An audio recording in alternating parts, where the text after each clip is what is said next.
A soft Brexit is pointless. The ayes to the right, 202.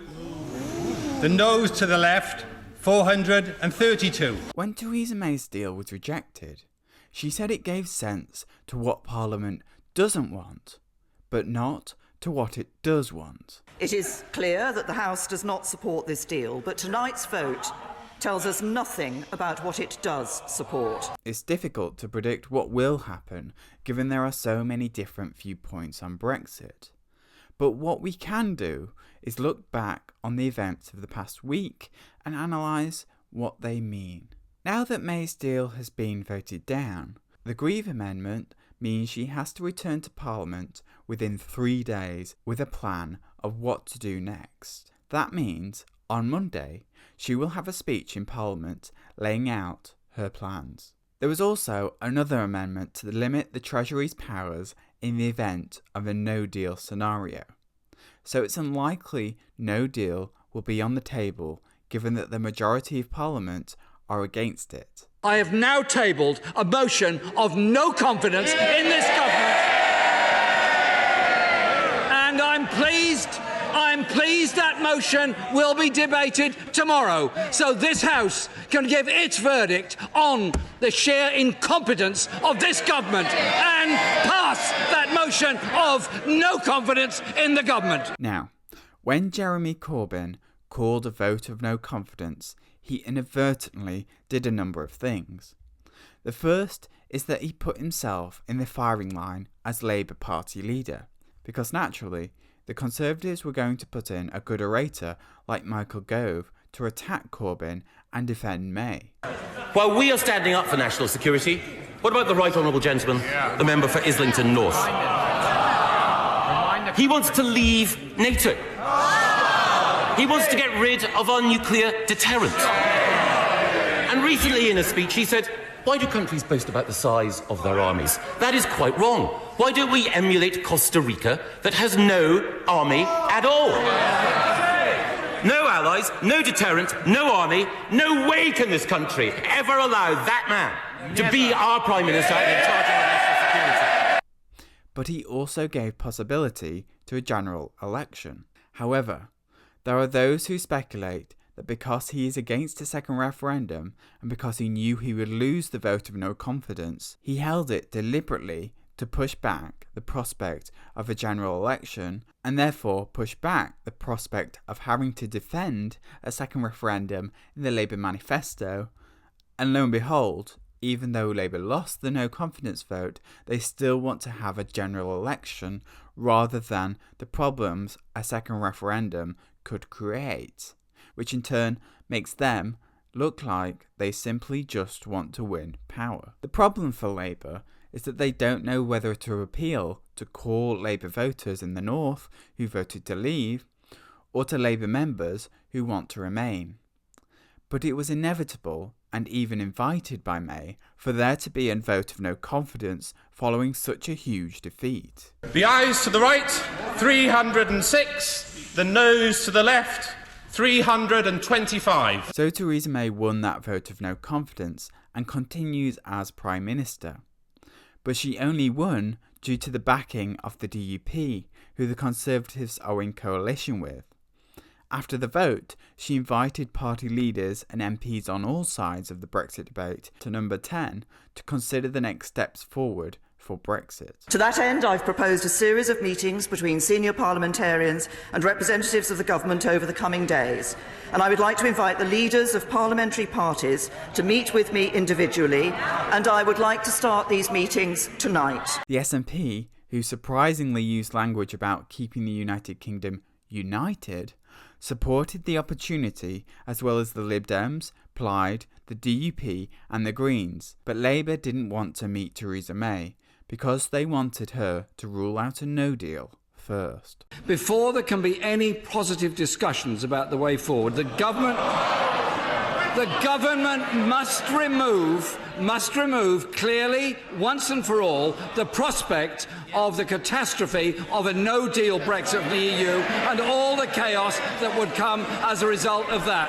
And I invite the Prime Minister to confirm now that the government will not countenance a no-deal Brexit from the European Union. Some argue that this was a tactical mistake. Firstly, it's not legally possible to rule out a no deal. And secondly, there is currently no better alternative which poses a threat to the European Union and therefore persuades them into giving the UK something better than a no deal. Many core Labour voters who voted Leave would not be happy with ruling out an option to do that. And finally, even if Corbyn doesn't want a no deal, why not act mature and enter into talks to find a solution to avoiding a no deal and simultaneously put your version of Brexit across? Theresa May explains it herself. She said in a letter to him, "Let me explain why under Article 50 of the Treaty on European Union and the Withdrawal Act 2018, we will leave the EU without a deal on the 29th of March unless Parliament either agrees a deal with the EU or the UK revokes Article 50 and chooses to stay in the EU permanently." So there are two ways to avoid a no deal.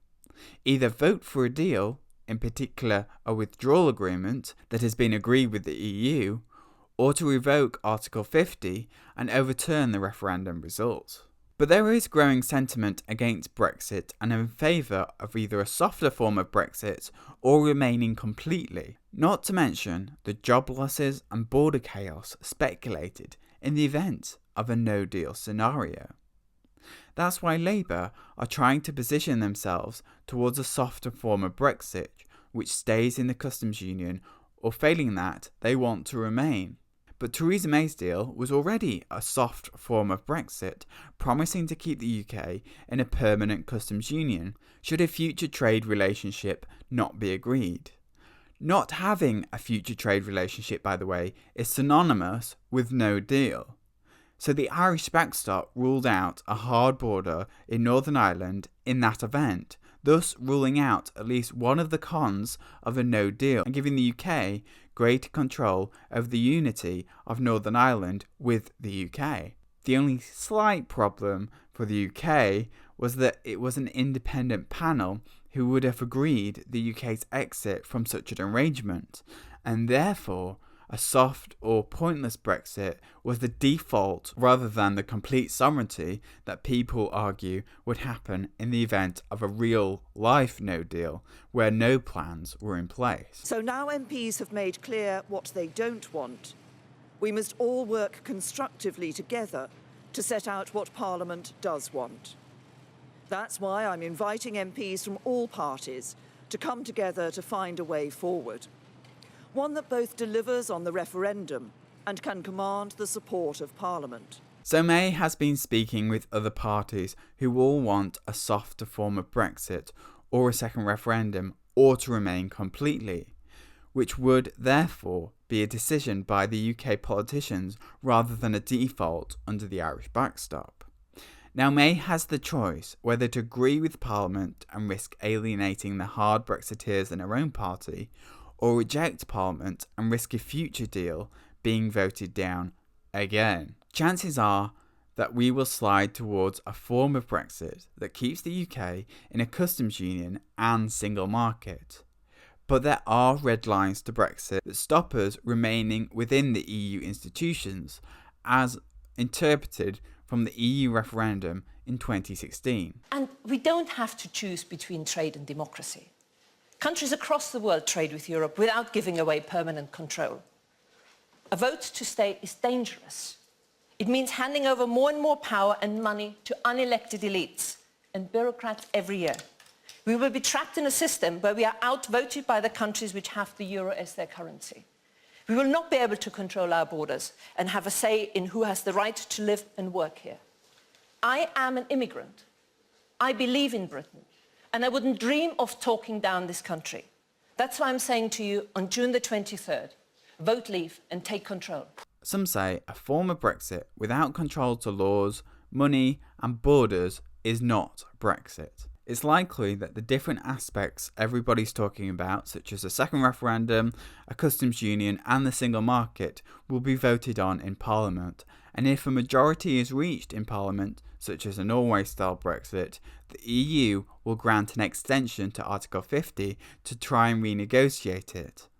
But the EU won't renegotiate unless the UK accept being inside a customs union means accepting customs rules, and being inside a single market means accepting free movement of people. And I have to say here in the Parliament, as I did say before in this Parliament, the deal we have achieved is the best deal possible. It's the only deal possible. And so we cannot... There is no room whatsoever for renegotiation. But, of course, there is room, if used intelligently, is room enough to give further clarification and further interpretations without opening the withdrawal agreement. This will not happen. Everyone has to know that the withdrawal agreement will not be reopened. The big problem, of course, is the backstop for Ireland. We have a common determination to do everything to be not in a situation one day to use that backstop. But we have to prepare it. It's necessary. It's necessary for the entire coherence of what we have agreed with Britain, and it's necessary for Ireland. Ireland will never be left alone. It's also impossible to leave the customs union without upsetting the Good Friday Agreement, which makes a softer Brexit pointless. Either you accept that Britain's economy needs immigration and an open border in Northern Ireland, and therefore remain in the EU so you can at least vote on the changes to EU law, or you leave without a deal and therefore fully control immigration and sovereignty but risk Britain's economic needs. Now, it's likely if a parliamentary softer form of Brexit cannot be agreed, Parliament would be unwilling to either be seen to betray the will of the people by remaining, or risk jobs and the economy by pulling a no deal, which many argue leads us to a second referendum in which the people decide such a thing. Although there is no majority in Parliament for such a thing at the moment. The only people so far who want a second referendum are those people who want to remain. But there are plenty of ways of phrasing a second referendum with a bias closer to leave than to remain, and it might be the only way Leave voters could enact a no deal should the majority in the country truly want that. But it wouldn't give answers to what happens to Northern Ireland, for example, should the country vote for no deal. Which is why I think we're heading for a softer, more pointless form of Brexit, with Parliament taking ages to choose and vote for how to leave the EU but keep an open border in Northern Ireland, as well as supply the economy with migrants and ensure goods can come in tariff-free. But do you agree with me? Join in the debate below and subscribe.